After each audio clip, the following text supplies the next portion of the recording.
this week, Governor Carney announced an agreement to boost the take-home pay for correctional officers by 22% over 2 years.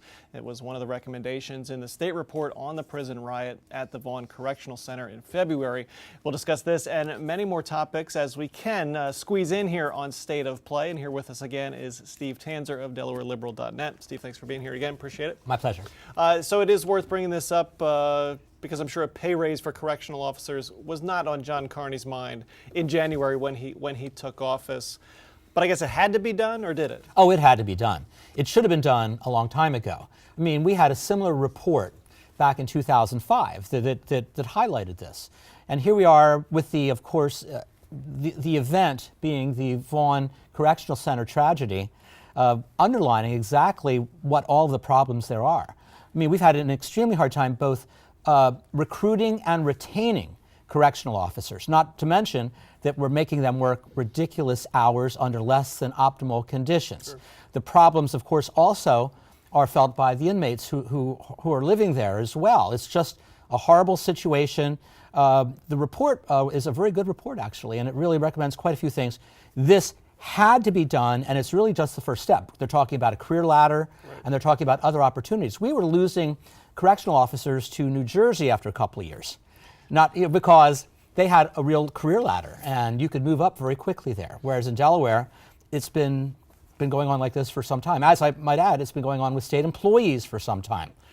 And so is the state spending some more money to pay correctional officers, and state lawmakers getting a little bit more money in revenue estimates from DFAC this week. Revenues up. The deficit comes in at only $350 million now.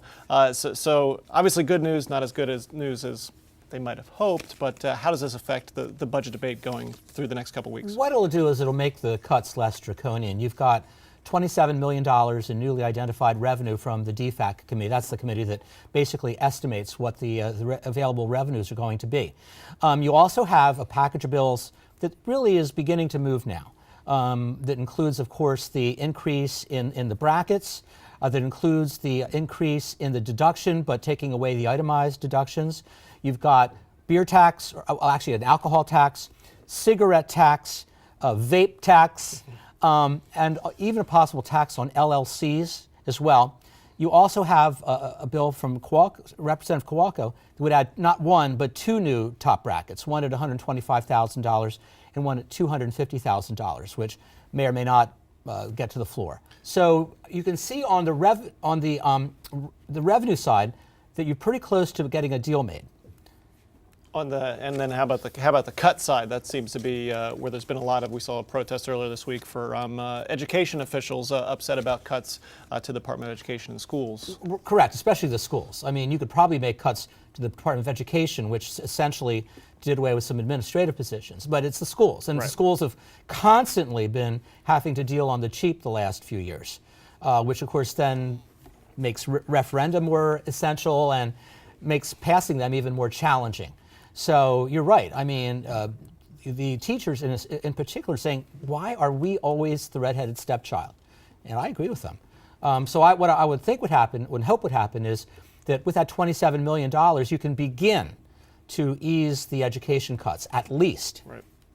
Okay, so some other items not connected to the budget necessarily. We saw the first step in the Coastal Zone Act, changing some things around there to allow changes at the historically grandfathered in sites along the coastal zone to allow different uses for industry. Fairly easy passage in the House. Fairly easy, and in fact, the bill was amended to make the bill, I think, more palatable. Specifically, we talk about the bulk transfers being a really controversial topic. One of the amendments limits that bulk transfer. You can't have what essentially you call pass-through bulk transfers. It has to be something that you're actually producing there that would be part of the bulk transfer. Wouldn't be like a pass-through, like from something to something else. You also require, you put reporting requirements in, which were not in the initial bill.